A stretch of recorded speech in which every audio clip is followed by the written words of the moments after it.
चलो हम अभी फिल वाला देख लेते हैं। जैसे ये संख्या है, यहाँ पे देखो हमने फिल के आधार पे देखे थे, तो अगर 100 को हमको नीचे तक लाना तो क्या करेंगे बताओ जरा। इसको पकड़ेंगे, फिल वाला हैंडल को पकड़े और ये एंटर हो गया। परंतु यहाँ तो दिक्कत हो रही है, क्या हो रहा बता।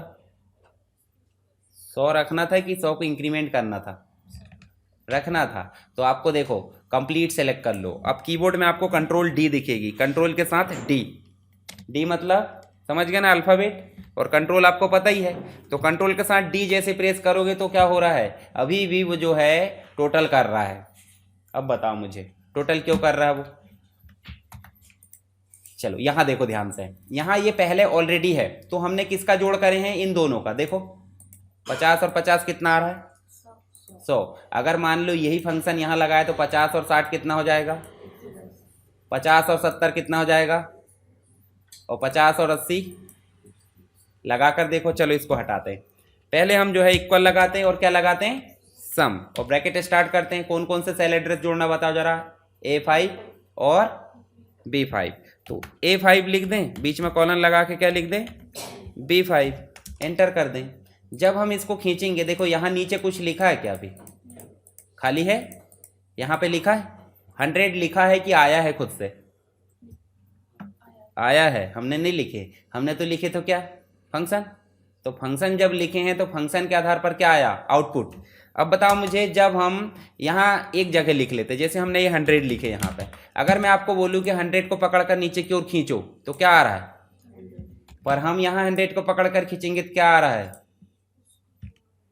देखो यहाँ कुछ नहीं लिखा है, पर हम इसको जैसे ही ऑटो फिल करते हैं तो क्या आ रहा है, 110। 110 नहीं आ रहा, देखो यहाँ पे क्या हो रहा है, फंक्शन ऑटो फिल हो रहा है। वैल्यू हो रही क्या, नहीं।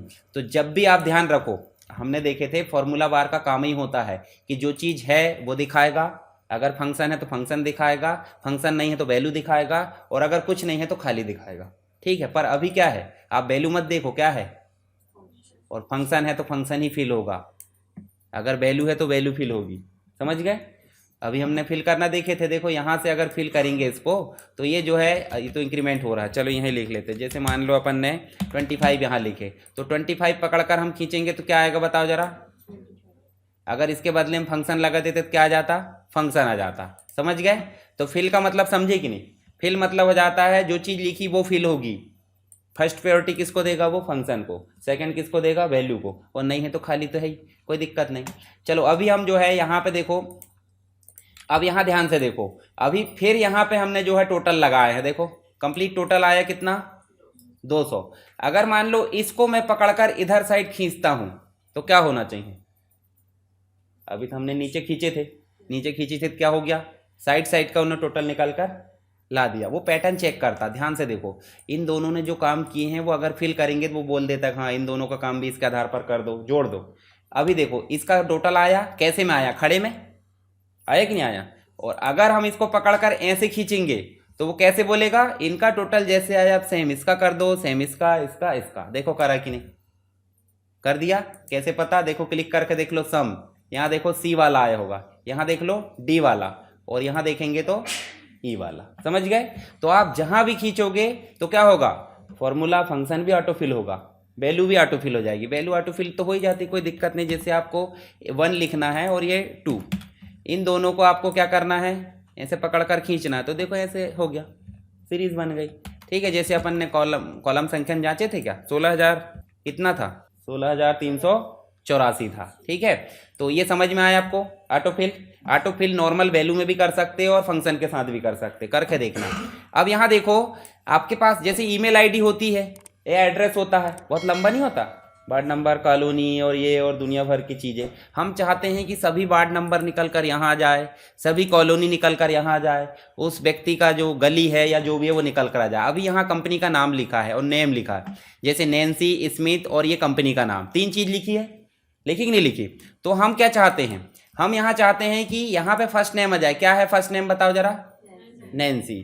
सेकंड क्या है, स्मिथ, और फिर कंपनी का नाम। 3 चीज है और सभी सेपरेट कैसे है, कॉमा से। ठीक है, चलो यहाँ क्या लिखे अपन, नैन्सी। ठीक है, अब नैन्सी लिखने के बाद एक तरीका तो है कि आप इसको पकड़कर क्या करो, फ्लैश फिल कर दो। देखो डेटा में जाओगे और यहाँ लिखा होगा फ्लैश फिल, लिखा है। जैसे हमने फ्लैश फिल करे तो देखो क्या हो गया, देखो सबके फर्स्ट नेम निकल कर आ गए। जबकि हम एक एक लिखते तो क्या होता, टाइम लगता है कि नहीं। मान लो 1000 हमारे नाम लिखे और 1000 में से हमने एक को बताया भाई नैन्सी है, उसके बाद सेपरेट ऑटोमेटिक कॉमा लगा, तो फिर हमने क्या करे, डेटा में जाकर क्या करे, फ्लैश फिल। ठीक है, उसके बाद यहाँ देखो, यहाँ क्या लिख रहे हैं अपन, स्मिथ, और स्मिथ लिखने के बाद फिर क्या करेंगे, सेलेक्ट। ये 4-5 है, 4-5 की जगह हजारों रहते तो भी आ जाता, कोई दिक्कत नहीं। हमने सेलेक्ट करे, कहाँ गए, डेटा में, डेटा में जाकर कौन सा ऑप्शन, फ्लैश फिल, देखो आ गया। ऐसे ही यहाँ पे देखो, यहाँ अपन ने जो है ये हमने LTD लिखे और डॉट लगा दिए। उसके बाद नेक्स्ट हमने फिर से वही ऑप्शन और क्या करना है, फ्लैश फिल। देखो हो गया सेपरेट, मतलब हमने फिल करना भी देख लिए और इसको इसका मतलब है इसको सेपरेट करना देख लिए। सेपरेट बोले तो जो डेटा कलेक्शन में लिखा है, मान लो किसी का नाम first name, middle name, last name ऐसे लिखा रहता है, तो हम चाहते हैं सबके नाम अलग अलग हो जाए। जैसे उदाहरण के लिए हम यहाँ लिख देते हैं मोहित कुमार शर्मा।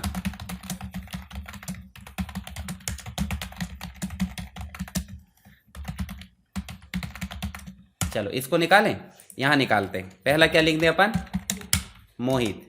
अब मोहित लिखा है तो मोहित पहला लिखा है, अब जैसे अपन ने फ्लैश फिल करे तो क्या हो गया, आ गया। ऐसे ही अपन यहाँ लिखना चाहते हैं क्या, कुमार, और कुमार को अपन लिख कर क्या कर देते, उसके बाद हम लिख देते क्या, और यहाँ जाकर फिर से क्या कर दो, हो गया सेपरेट। जबकि यही काम हम अलग अलग लिखते तो टाइम लगता है कि नहीं। तो फ्लैश फिल हमारे लिए हेल्पफुल है कि नहीं, है ना, याद रहेगा। तो हमने यहाँ देखे फिल करना और स्प्लिट करना। स्प्लिट मतलब तोड़ना, जैसे कलेक्शन में लिखा तोड़ दो अलग अलग, ठीक है। और जोड़ने के लिए आगे देखेंगे फंक्शन।